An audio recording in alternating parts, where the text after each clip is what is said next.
Está no ar, no divã do Gicovati. O programa deste domingo foi gravado no Teatro Eva Hertz, da Livraria Cultura, no Conjunto Nacional em São Paulo. Tivemos a participação de uma plateia que muito nos honrou com sua presença, mas mantivemos os e-mails dos ouvintes que nos procuram durante a semana.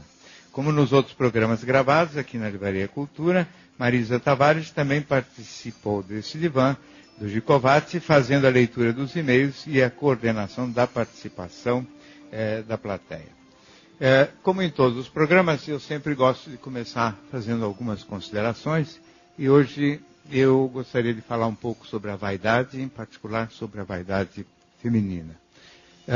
Existe na nossa sexualidade uma característica muito curiosa, muito intrigante mesmo, que é este prazer erótico que os humanos têm de se exibir, de se destacar, de chamar a atenção, de atrair para si olhares de admiração ou olhares de desejo, né? Esse fenômeno se manifesta provavelmente desde a infância, 6, 7 anos de idade, mas se torna extraordinariamente mais poderoso a partir da puberdade e, principalmente, esse exibicionismo físico se manifesta basicamente nas moças mais do que nos rapazes, apesar de que isso está mudando um pouquinho, mas principalmente em decorrência do fato de que os olhos masculinos são extremamente sensíveis ao corpo modificado pela puberdade das meninas. Então, as meninas que não chamavam atenção e eram cidadãs de segunda classe, de repente, a partir da puberdade, elas viram estrelas, né? Elas são objeto do desejo masculino. Esse objeto do desejo é um papel que já foi visto, né, historicamente como um papel depreciativo e humilhante, mas a verdade é que hoje, pelo menos, as mulheres adoram fazer este papel e elas se esforçam mesmo para chamar a atenção cada vez mais. Num país como o nosso, onde existe com facilidade o clima favorece, onde as praias, principalmente no norte e nordeste, mesmo no Rio de Janeiro, muito atraentes, então as mulheres vêm se aprimorando cada vez mais na arte de provocar os homens. Esta provocação resulta em resultados muito eficientes, porque os homens ficam cada vez mais estimulados mesmo. Quando eles param de ficar tão estimulados, elas inventam alguma novidade. O Brasil é o maior produtor de novidades em termos de roupas e de maiôs e roupas de praia. E naturalmente, todo este clima vai criando uma tensão social que não existia. Tudo isso veio junto, nos anos 60, com um movimento de libertação sexual, que aparecia como um movimento que tinha por objetivo melhorar a qualidade de vida das pessoas, aprimorar e libertar as pessoas de amarras seculares e criar uma condição de felicidade maior.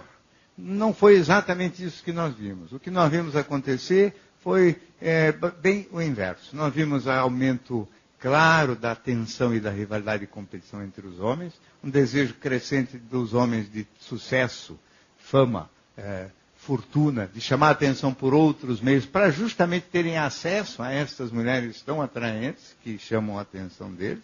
E vimos crescer também, junto com a rivalidade entre os homens, uma certa rivalidade maior e uma tensão entre as mulheres, por causa da inveja, porque aquelas não tão bonitas começaram a se sentir péssimas, não é? E o mundo passou, parece que, a gravitar em torno da beleza, em torno da aparência física, o que eu vejo como uma situação de tensão crescente. Não tem volta também, não acho que dá para imaginar que a gente vai colocar burca nas mulheres do Rio de Janeiro, né? E nem do Nordeste, mas eu acho que alguma coisa vai acontecer. Só que sempre na minha cabeça a solução não está para trás, a solução está para frente. Alguma coisa nova vai acontecer. Na minha cabeça, uma dessas hipóteses é que vai, em certo momento, haver uma certa exaustão do interesse masculino pelos corpos femininos. Isso aí eu não sei ainda exatamente como vai ser, mas os adolescentes jovenzinhos já dão algum sinal de não ficarem tão deslumbrados com a beleza feminina. Vamos ver. Quem viver, verá. Eu não sei se eles ficarão fartos a esse ponto, mas então quem viver verá. Que sim. Vamos começar então com uma participação da plateia. Você, por favor, se apresenta e conta. Boa noite. Meu nome é Adler Gonçalves, eu venho acompanhando o trabalho do Dr. Flávio Jacovati há mais de um ano.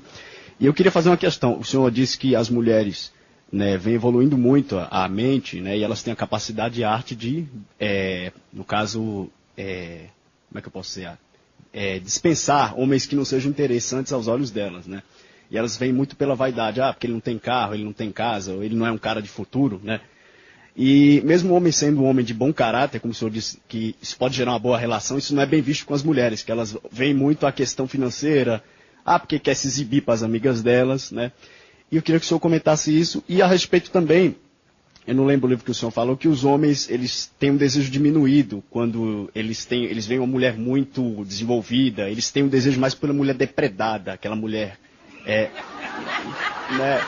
Depredada é demais. Acho que depredada nem tanto. Não, assim, né, assim mais simples. É mais simples. Sim, que a mulher que é muito bonita, vistosa. Aquela vistosa, mas aquela boa para o sexo, ele tem aquela atração pelaquela mulher bem... com aquela depredada não, aquela mulher simples. Queria que o senhor comentasse isso. Adianta, muito obrigado pela participação. Quer que seja depredada mesmo, não tem outro jeito. Então, na realidade...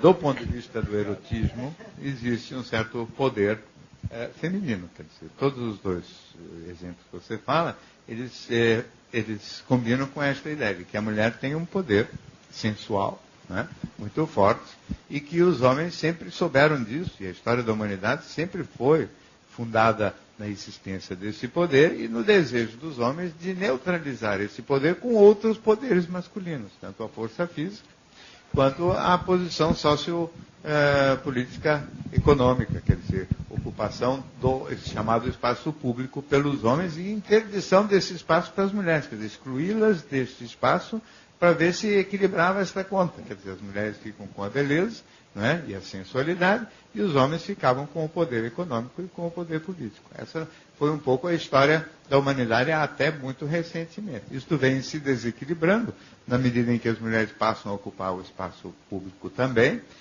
Nas universidades tem mais mulheres do que homens. As mulheres entrando no mercado de trabalho com cada vez maior potência. As mulheres hoje ocupam cerca de 50% dos cargos de gerência. Sim, e nas universidades, mais da metade dos estudantes em todos os cursos fora engenharia são mulheres. O que significa que lá na frente os melhores cargos e os melhores empregos e os melhores salários serão femininos. Assim esperamos. É inevitável. Né? E os homens todos vão se tornar ótimos cozinheiros, não é? Que é para onde tem caminhado. A maioria dos chefes é composta de homens, então talvez seja o caminho natural. É o caminho natural, a inversão dos poderes. Mas, de todo modo, o que é fato é que esse poder sensual feminino só cresceu na medida em que elas hoje, ocupando também o espaço público e tendo a sua independência econômica, elas mantêm o poder sensual. Então a situação se desequilibrou ainda mais a favor das mulheres. Os homens muitas vezes inibidos, e principalmente diante de mulheres que têm as duas coisas, sensualidade e boa situação intelectual e financeira. O homem se sentindo inibido, isso aqui já desde 1912 ou 14, o Freud, num ensaiozinho de 3 páginas, ele se chamava, o ensaio era um dos ensaios que faz parte dos 3 ensaios sobre psicologia do amor. Freud não separava muito amor e sexo. Então, neste ensaio, ele dizia isso, que o homem, quando não se sente superior à mulher, né, nos outros aspectos da vida, ele trava a sua sexualidade. Né, como se cada um desses homens tivesse incorporado essa estrutura da sociedade tradicionalmente estabelecida, e quando ele não se sente superior nos outros itens, ele trava a sexualidade. Quer dizer, ele só consegue funcionar bem sexualmente com uma mulher que ele se considere superior. E quem faz as contas é ele mesmo. E às vezes até ele nem é inferior. Mas ele faz as contas achando que ele é inferior e endeusa um pouquinho a mulher, ele não consegue funcionar. Mas isso aqui é só ter paciência, fazer as contas direitinho mesmo. Que a maior parte das vezes esse problema inicial das relações sexuais se costuma melhorar. Flávio, tem uma pergunta que chegou por escrito da plateia. Ela pede para não se identificar e pergunta o seguinte. Gostaria de saber o que o senhor acha do fenômeno de O Segredo. Eu acho uma grande enganação e jogo de marketing. Os especialistas dizem que a chance de você atrair realmente o que deseja é mínima. Não seria força da sorte, destino, ou mesmo empenho em se querer realizar algo? Olha, este é um tema tão complicado. E essas coisas sobre os poderes da mente, os poderes outros da mente, aqueles que não são os da lógica, do raciocínio, eles periodicamente ocupam os espaços das livrarias e os espaços das mentes. E periodicamente fabricam best-seller, né? É um tema que é muito atraente para a grande maioria das pessoas, tanto assim que esses livros com facilidade se tornam best-seller. Eu não sou tão categoricamente contra a hipótese de que existam poderes outros da mente para além daqueles da lógica. O que eu tenho como convicção é que não conheci ninguém que tivesse o domínio sobre este mecanismo. Quer dizer, se existe um poder, de eu pensar e mentalizar para que o meu livro venda tanto quanto o livro do segredo, eu ainda não consegui o segredo que faz isso acontecer. Porque querer eu queria, né? Vender como o segredo, mas não consigo. Então, quer dizer, eu mentalizar só ou estratégias deste tipo, ensinar como é que isso funciona, eu acho perigoso, porque eu acho que ninguém sabe. Mas que provavelmente tem algumas pessoas que parecem ter uma mente mais competente para atrair as coisas que quer, eu tenho a impressão que sim. Porque, na verdade, usar a palavra sorte ou a palavra azar são palavras totalmente vazias de conteúdo. Ninguém tem a menor ideia do que está embutido dentro dessas palavras, né? E pessoa de sorte seria aquela que, com mais frequência do que o usual, acontecem coisas que ela quer que aconteça. Por que isso se dá? Não tenho a menor ideia. Então, que isto possa envolver um processo psíquico qualquer, acho que sim. Desconhecido, e que não acho que quem escreve esses livros conhece. Porque se fosse uma fórmula transmissível, as pessoas leriam e ficariam com mais sorte. Eu acho que todo mundo lê o próximo que vem e continua tudo igual. Vamos chamar então agora um breve intervalo. No Divã do Gicovati. O programa de hoje foi gravado no Teatro Eva Hers, da Livraria Cultura do Conjunto Nacional. Nós estamos aqui com uma plateia e agora eu vou ler um e-mail que chegou durante a semana. O César nos escreveu o seguinte: doutor, sou inteligente, comunicativo, tenho 18 anos e uma boa condição financeira, mas enfrento um problema desde os 12 anos que está me levando a entrar em depressão. Um erro médico tirou parte dos meus movimentos e fui obrigado a viver 3 anos da minha vida numa cama. Hoje já estou me recuperando e consigo sair com amigos, ir a festas e até trabalhar. Mas o que aconteceu comigo praticamente acabou com minha capacidade de me relacionar. Passei o início da minha puberdade sem poder aproveitar a vida, sendo alvo de piadas preconceituosas na escola. As poucas paixões que tive, guardei para mim. Agora não consigo nem ao menos paquerar porque me sinto inferior às outras pessoas. Por favor, me ajude porque vivo numa grande crise de autoestima. Então, a situação sua, César, é realmente delicada temporariamente, né? Porque você acabou tendo um atraso no desenvolvimento emocional numa idade muito delicada, quer dizer, entre 12 e 15 anos ficar numa cama, ou mesmo depois saindo com algum tipo de problema motor, sendo objeto de chacota, deboche e ironia por parte dos outros meninos. Evidentemente que isso aqui reforça o tradicional sentimento de inferioridade que todos os meninos têm nessa idade, justamente porque é a idade em que eles percebem que eles são muito atraídos visualmente pelas meninas e que a recíproca não é verdadeira. Ou seja, mesmo os meninos muito bonitos, mesmo aqueles que não têm nenhum problema físico, que não tiveram as dificuldades que você teve, padecem muito nesta época, porque eles ficam muito sensíveis à aparência física das meninas, querendo muito chegar nelas, e elas não, sem essa recíproca, elas ficam com a faca e o queijo na mão, podendo ou não deixá-los chegar. Os meninos ficam numa situação fragilizada, têm pouca coragem. Hoje isso vem melhorando graças a um fenômeno que é o ficar, que foi uma invenção dos próprios pré-adolescentes, no qual meninos e meninas da mesma idade, da mesma faixa etária, se abraçam, se beijam em lugares públicos, né, em festas e baladas, etc. O que eu acho ótimo, porque melhora muito a situação dos meninos. Para as meninas também tem suas vantagens, porque elas não ficam só sonhando com os beijos, elas treinam e beijam mesmo e aprendem também a administrar um pouco melhor esta sua sexualidade que está nascendo, né? Perder o medo da sexualidade.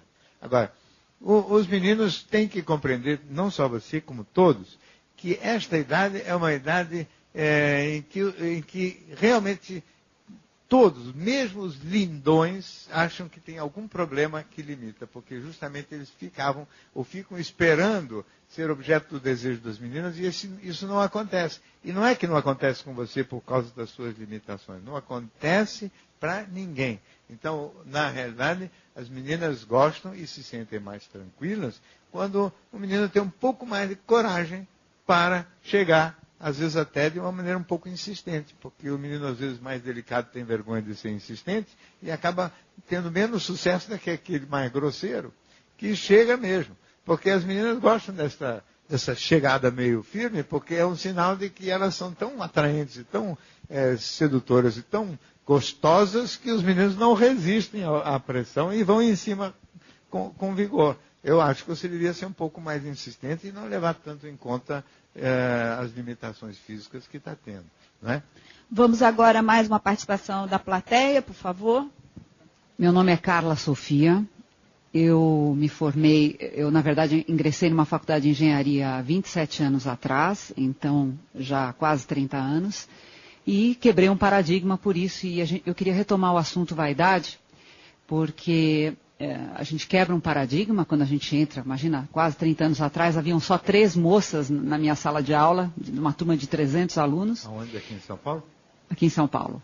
E eu queria perguntar para o senhor o seguinte, então, o que eu tenho, agora que eu trabalho, evidentemente, a gente vai desenvolvendo a nossa carreira, vai desenvolvendo a nossa vida, a gente se casa, tem filhos nós, enquanto mulheres que passaram dos 40, 45 anos. Então, o que eu sinto hoje com relação à vaidade é uma coisa muito estranha. Eu acho que uma mulher de 45, 46, quase 50 como eu, ocorre que a gente se sente obrigada a ser infeliz no momento em que a gente poderia estar tão feliz, que às vezes me sinto, puxa vida, não tenho motivo nenhum para estar infeliz. Estou trabalhando, tenho meus filhos já jovens, um já na faculdade, a outra para ingressar numa faculdade, tudo. E toda aquela ditadura, toda aquela questão de a ditadura da plástica, do silicone, de estar sempre jovem e tal. Então eu sinto toda essa questão da vaidade como um componente agora para me fazer infeliz.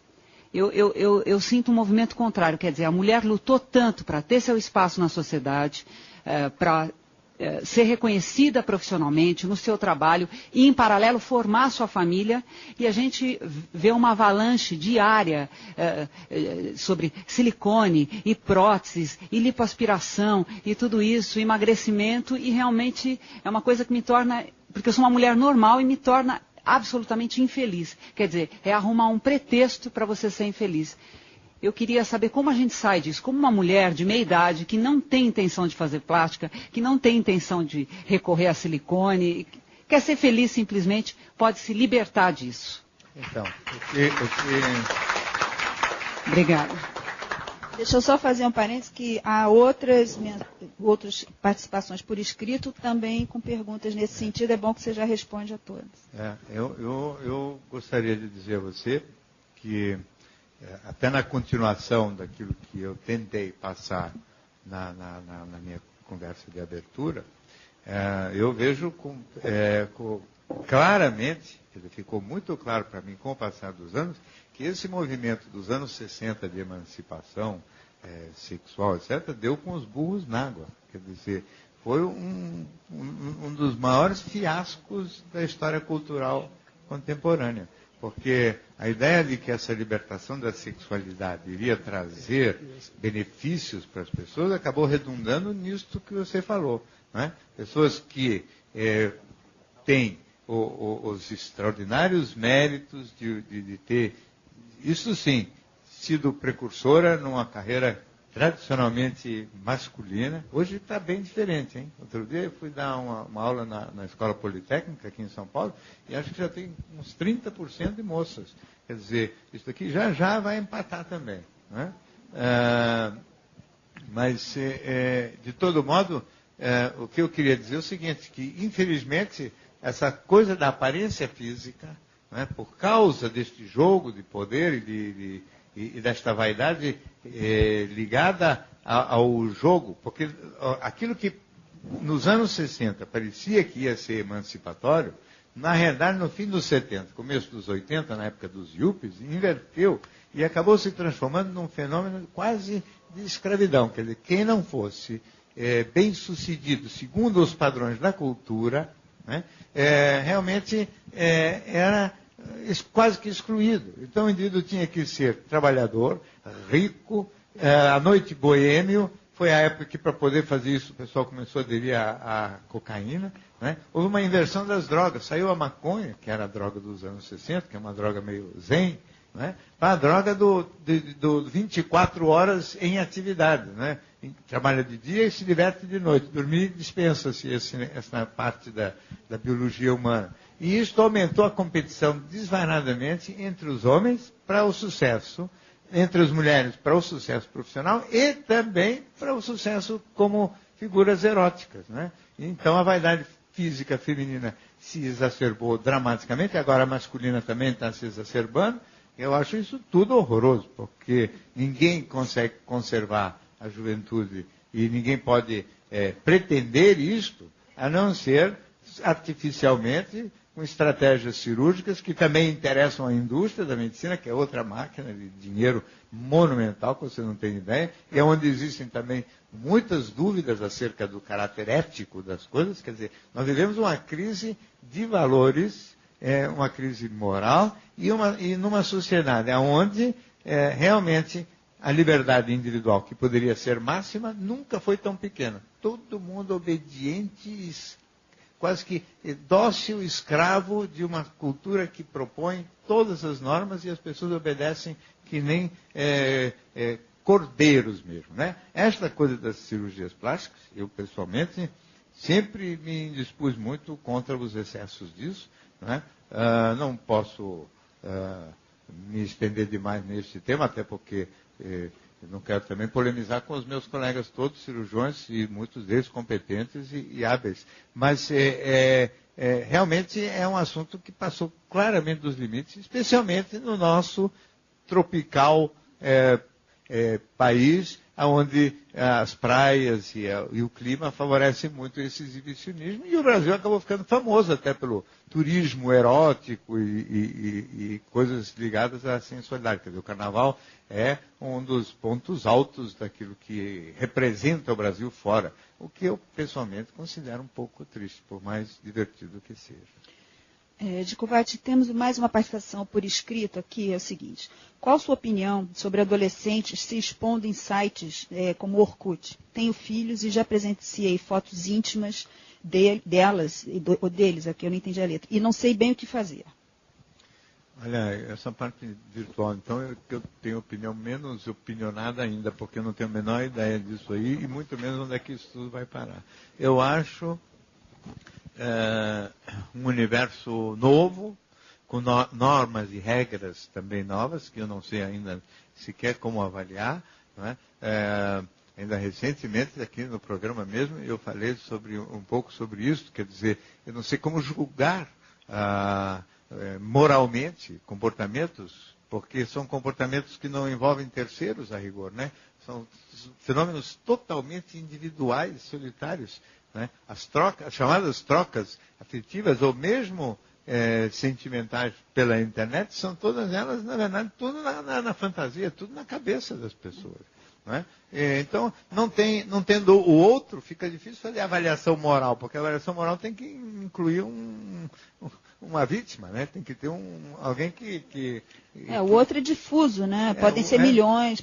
Exatamente. Então, ela se exibe pela vaidade, ou ele ou ela, não é? Quer dizer, esse exibicionismo ele é curioso, porque muitas vezes envolve também, às vezes até situações sexuais mesmo, quer dizer, relações sexuais, como já aconteceu aí com pessoas da alta sociedade americana, não é? Ficarem mais célebres por causa de um filme pornográfico, vamos dizer assim, pessoal, que deixaram circular pela internet, porque eu não acho que nada disso acontece por acaso.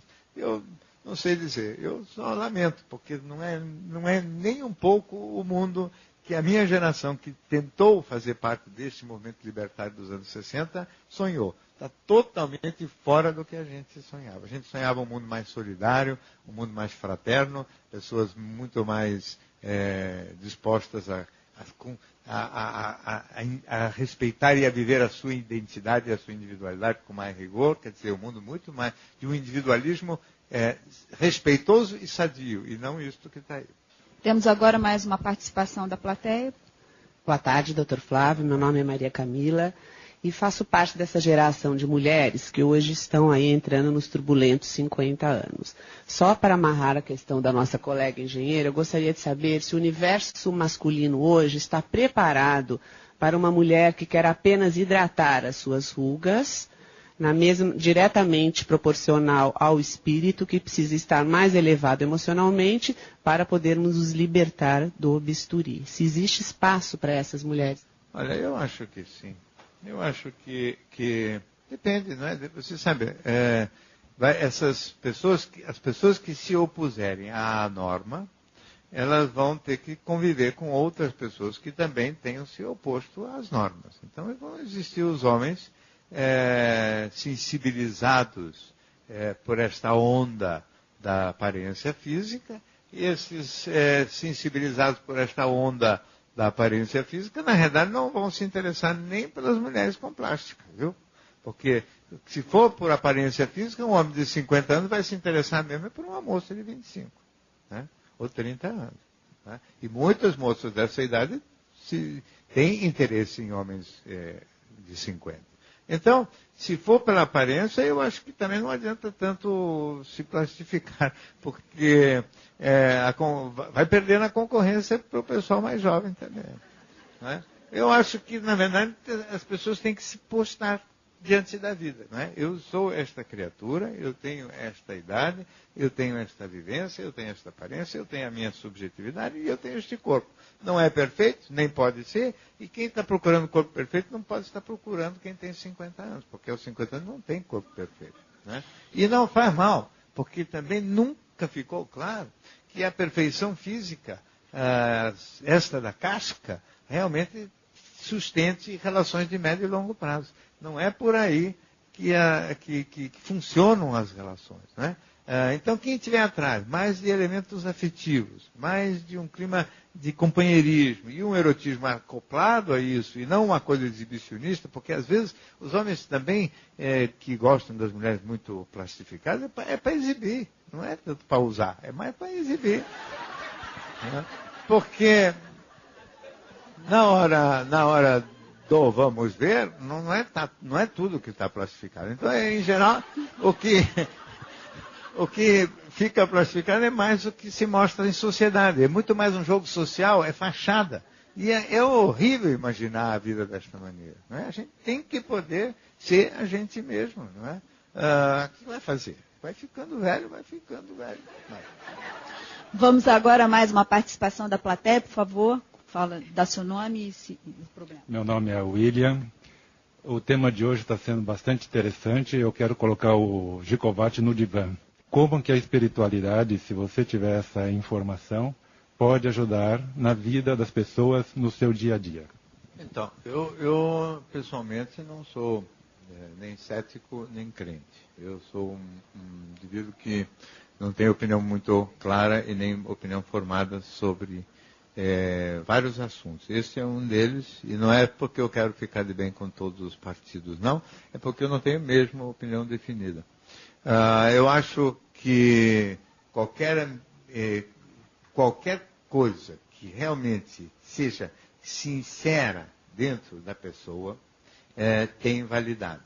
Não é? O que existem são pessoas que têm uma genuína consistente, real espiritualidade, uma fé verdadeira, né?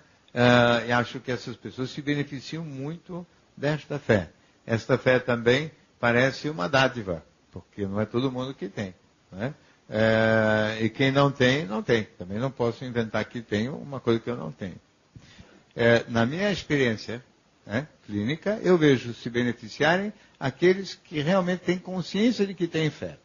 Gicovati, o Marcelo de Juiz de Fora, Minas Gerais, nos mandou uma pergunta por e-mail que é a seguinte. Doutor, por que na área sexual eu gosto de tudo que é considerado proibido? Por exemplo, gosto de sentir e provocar um pouco de dor. Também adoro falar e ouvir palavras de baixo calão, entre outras coisas inconfessáveis. Nas outras áreas da minha vida, sou o que se poderia chamar de um cara certinho, que trabalha e respeita seus compromissos. Por isso, só ponho em prática minhas fantasias com prostitutas, porque não teria coragem de assumir isso com uma namorada. O senhor acha que eu devo mudar? Você sabe que esse programa da CBN tem me deixado, às vezes, meio atrapalhado, porque eu estava conversando que eu tenho visto coisas que não é sempre que eu vejo ao longo desses anos de trabalho, que já não são poucos. Mas nesse caso aqui, eu já vi ouvi essas histórias várias vezes, né? E não é só os homens. Os homens têm essas fantasias, mas as mulheres também, né? A verdade é que existem essas coisas relacionadas com o que se chama de sadomasoquismo, sempre existiram.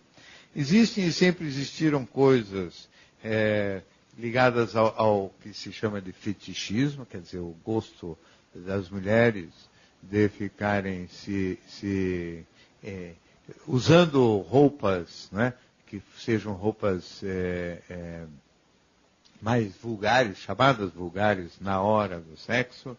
A criação de um clima erótico na hora do sexo, mesmo entre casais românticos, em que o clima é mais para baixaria do que para romantismo. Parece que existe em todas as pessoas um certo gosto de puxar a sexualidade na direção da vulgaridade, da coisa mais mamífera, mais carnal, mais baixa, vamos dizer assim, e um pouco vinculada à agressividade, que eu acho que é uma coisa que existe também na nossa cultura. Nós vivemos numa sociedade que vincula sexo mais à agressividade do que às coisas do romance. Quer dizer, quando o próprio exibicionismo feminino, esse jogo da vaidade, as mulheres super lindas provocando os homens, etc., isso tem um lado extraordinariamente agressivo, né, em todo esse aparato, não é? Porque é a mulher ali numa situação privilegiada, os homens todos querendo chegar nela,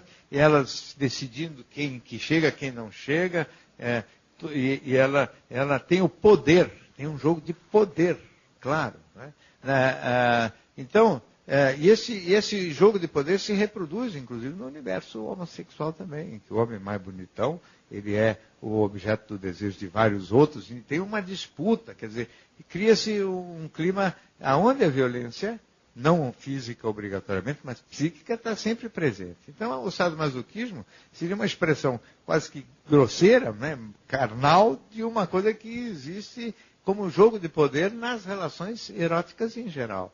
A vulgaridade das palavras, parece que muitas vezes os casais, mesmo que tenham um clima romântico, o que eu acho só, o Marcelo, que você deveria fazer tudo isso com a sua namorada, porque vai criar um clima mais legal, erótico com ela, não é? Não tem por que você excluí-la dessa festa, porque me parece que essa coisa de criar um clima mais vulgar aumenta mesmo a intensidade do erotismo. O erotismo parece mais comprometido com vulgaridade e agressividade do que com romance e com a mulher endeusada, idealizada, etc., que às vezes até, como nós falamos já em algum momento hoje, pode atrapalhar a vida erótica. Temos mais uma participação por escrito da plateia. A Edna nos escreveu com a seguinte questão.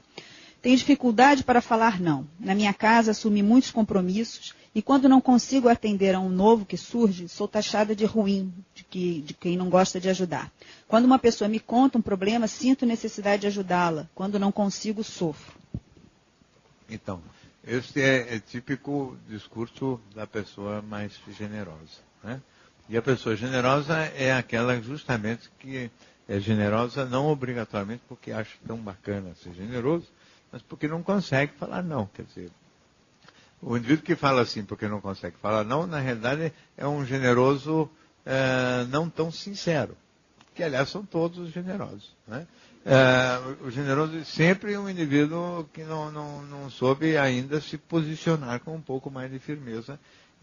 E o mais gozado é que o generoso, quando ele não faz aquilo que o outro está pedindo, ele é chamado de egoísta. No caso aqui ela chama de ruim, mas egoísta, então, por definição, é todo aquele que não faz a vontade do outro, ou seja, do egoísta, né? O generoso é chamado de egoísta sempre que o egoísta não está tão satisfeito com o seu comportamento do generoso. Ou seja, toda vez que o generoso está mais desobediente. Aí ele é chamado de egoísta, aí ele fica nervosíssimo, porque ele se sente assustadíssimo com essa ofensa, como se isso aqui mexesse com o brilho, com a honra e com o orgulho dele profundamente, e aliás é por isso que o egoísta usa essa palavra, e aí ele vai lá e faz, contra a vontade a coisa, né? Satisfazendo a vontade do egoísta. Então, na realidade, é uma trama que eu há muitos anos venho dissolvendo, tentando dissolver, é objeto de um dos livros meus que eu mais gosto, que se chama O Mal, o Bem e Mais Além, e que eu acho que é um desses nós também que na cultura tem que desaparecer, porque sempre o indivíduo é generoso, ele é generoso e dá demais para quem não merece, ou seja, não há um equilíbrio neste jogo, ele reforça o egoísmo do egoísta, faz um mal, portanto não faz um bem, e essa trama ruim vem se perpetuando ao longo, vamos dizer, dos milênios, e eu acho que também é outro assunto que está na hora de terminar. O programa de hoje foi feito com uma plateia no Teatro Eva Hesse, da Livraria Cultura do Conjunto Nacional, e agora temos mais uma participação. Meu nome é Ana Lúcia e eu queria que você falasse um pouco a respeito dessa pós-era do narcisismo, porque eu acho que esse narcisismo, uma hora ou outra, ele vai virar cinza, porque não é possível que isso, acho que já está chegando num ponto tal que começa a se desgastar por si mesmo. Eu queria saber o que você antevê aí para depois dessa fase do narcisismo. Então, você sabe que eu não gosto muito dessa palavra justamente porque ela mistura mais de um conceito, não é? Ela às vezes é usada como sinônimo de egoísmo, às vezes é usada como sinônimo de vaidade, e a vaidade existe em todos nós, não adianta negar, e o egoísmo não é presente em todo mundo. Às vezes ela aparece também como amor por si mesmo, que também não é coisa que eu acho que exista. Mas, de todo modo, eu acho que nós vivemos uma época de franco exibicionismo, excessiva preocupação com a aparência física, controle absoluto de comportamento por parte de uma sociedade que, através dos recursos de mídia e principalmente da publicidade, impõe seus valores para tudo e para todos, um individualismo que ainda não se consolidou e, portanto, esse jogo entre egoísmo e generosidade continuando a existir, com vantagem neste jogo, pelo menos no curto prazo, para os mais egoístas que acabam fazendo parte deste show, inclusive estético, com mais sucesso do que os mais generosos, porque eles não têm pudor em magoar, maltratar e não se preocupam muito com as dores que eles possam causar em terceiros. Eu acho que isto realmente, eu tenho dito isso várias vezes, eu acho que isto vai mudar. Eu, pessoalmente, tenho apostado muito na ideia da superação dessa dualidade egoísmo e generosidade. Eu acho que se a gente parar com essa dupla, egoístas versus generosos, e isso se reproduz, infelizmente, em cada relacionamento afetivo, em cada casa, em cada mãe com filho, em cada dupla de relação íntima, eu acho que talvez a gente possa ver um certo futuro. É onde eu estou apostando. Agora mais uma participação da plateia, por favor. Meu nome é Yara. Eu queria que você comentasse a questão da idade que está relacionada com a vaidade, né? Todo mundo quer ser jovem. Eu vivo isso muito, estou sempre repetindo que eu acho que é importante a gente confessar a idade. As mulheres não fazem isso, não gostam disso, né? E a minha mãe sempre me recomenda para eu diminuir 10 anos, porque assim ela fica mais jovem também. Eu vejo as amigas as amigas de meu filho, quando estão começando a fazer 27, 28 anos, já estão apavoradas.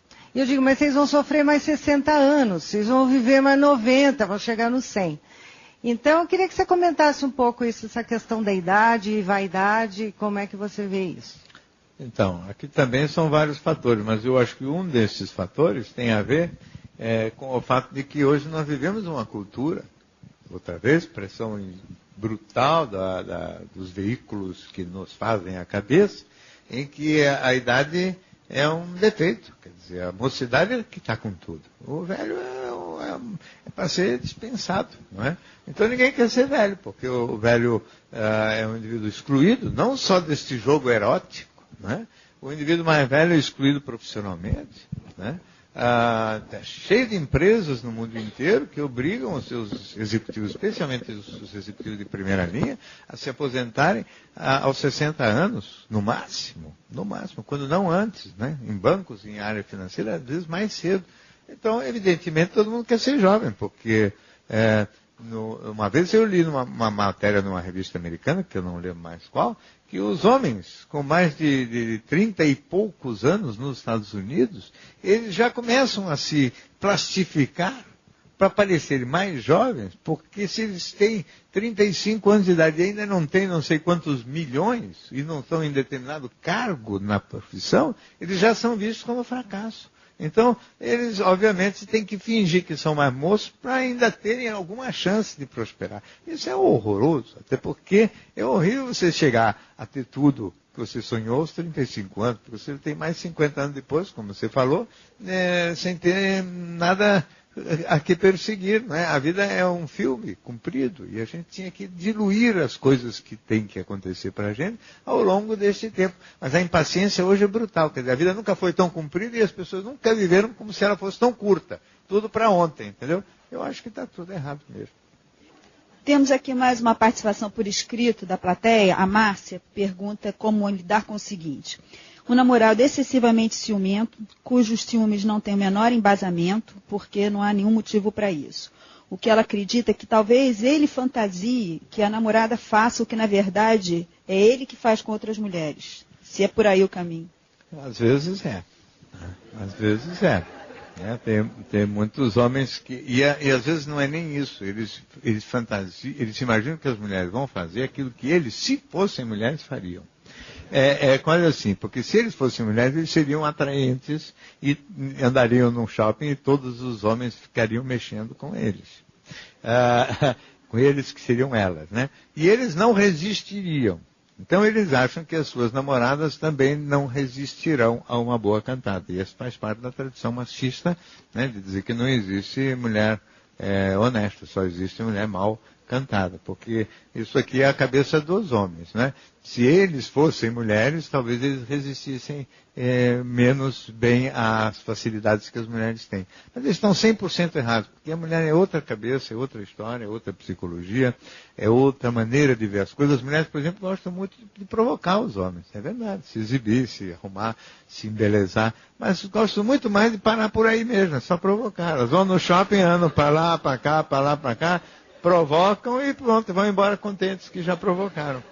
Bom, Flávia, nós temos aqui um último e-mail de um ouvinte que preferiu não se identificar, o caso é um pouco complexo, vou ler para você. Caro Flávio, tenho pouco mais de 30 anos, sou casado e pai de uma filha. Durante minha adolescência, senti atração tanto por meninas quanto por meninos, embora minha fixação sexual fosse um pouco mais forte com rapazes. Minhas aproximações com as garotas foram todas frustradas. Eu não era o tipo popular, pois era tímido, bom aluno no colégio e não praticava esportes. Comecei então a me interessar mais pelos meninos, e o desejo homossexual tomou conta de mim por completo. O estranho é que me apaixonei sempre por meus amigos heterossexuais, e rejeito a ideia de me aproximar de um homem assumidamente homossexual. O resultado é que também não me acertei com rapazes. Fiz análise durante um bom tempo e concluí que associo a homossexualidade à fraqueza e os homens à força e à segurança. Acabei me casando com uma mulher que sabe da minha história e compreende a minha dificuldade.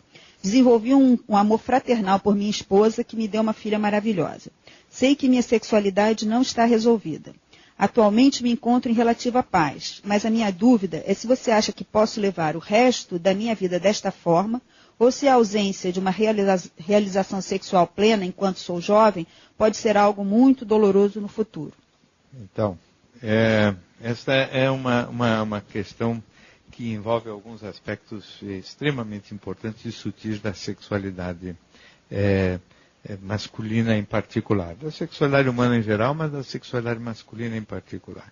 Eu acho que quando este rapaz não teve o sucesso com as meninas, ele desenvolveu uma certa inveja dos rapazes que tinham sucesso com as meninas. Além de certa frustração por não ser desejado pelas meninas, inveja dos rapazes que ele se sentiu por baixo, diminuir com inveja, que inveja é a raiva daqueles rapazes que se davam bem na abordagem das meninas, que em geral são o quê? Aquele tipo mais agressivo, mais incisivo, mais insistente, mais muitas vezes o tipo mais egoísta, o mais paquerador mesmo, e que costuma fazer muito sucesso com as meninas, não só nessa idade, como com as mulheres mais maduras em outras idades. Quer dizer, não são os melhores homens os que têm sucesso com as mulheres. Então, a inveja, infelizmente, existe um problema, especialmente no mundo masculino, que o desejo sexual vai junto com a raiva. E se esse menino não desenvolveu a sua sexualidade como gostaria e ficou com raiva dos meninos que conseguiam o sucesso que ele não conseguia, o desejo, em vez de se dirigir na direção das meninas, ou até ia na direção das meninas, mas não teve o sucesso porque as meninas o rejeitaram, ele foi desviando na direção daquele objeto de raiva dele, que eram os meninos bem-sucedidos com as mulheres, ou seja, os meninos heterossexuais. É muito comum isso. Sabe que a grande maioria dos homossexuais não acha muita graça em homossexual. Né? A maior parte dos homossexuais preferem os tipos heterossexuais. Eles têm até, às vezes, dificuldade de achar parceiros, inclusive parceiros sentimentais, porque eles não gostam de homossexuais. Eles têm simpatia e fascínio mesmo por heterossexuais, porque é lá que está a raiva, porque foram esses que, de alguma forma, os humilharam. Não é? Então, eu não acho que este caminho da homossexualidade, no caso seu, eu não sei como lhe chamar, porque você não se identifica aqui, mas eu não acho que o caminho da homossexualidade é um caminho sadio, porque é um caminho da raiva, é um caminho da inveja, é um caminho absolutamente negativo. Se você pudesse, ou se você puder, focar mais a sua vida em torno da relação, essa que você chama de fraterna, com a sua esposa, quer dizer, criar e trabalhar para criar um clima erótico um pouco mais interessante na relação conjugal, eu acho que você deixa para segundo plano e principalmente se for capaz de entender mais claramente que esse sexo homossexual que se manifesta em você desta maneira tem muito mais compromisso com a agressividade do que com qualquer outra coisa, eu acho que você pode perfeitamente encaminhar a sua vida muito mais na direção heterossexual e principalmente desta ótima companheira, e eu felicito muito você pela coragem de ter aberto o jogo com ela, e ela ser parceira e cúmplice de toda a história e saber de toda a verdade, o que realmente cria uma condição de intimidade que provavelmente é única e que você não deveria abrir mão de jeito nenhum. Então, o meu voto aqui seria a favor de você enfatizar a vida conjugal e a vida heterossexual e ver se consegue entender melhor este mundo homossexual ou este universo homossexual que está dentro da sua cabeça como uma coisa focada com agressividade e, portanto, com coisas que não precisam ser estimuladas. Ao contrário, aos pouquinhos a gente deveria tentar extirpar. No Divã do Gicovati tem produção de Alessandra Dias, Petra Chaves, Fernando Galo e Diego Matoso. Os trabalhos técnicos de hoje foram de Mauro de Lima, Gerris Versolato, Roberto Padilha e Osmar Guerreiro. A direção nacional de jornalismo é de Marisa Tavares. Boa noite.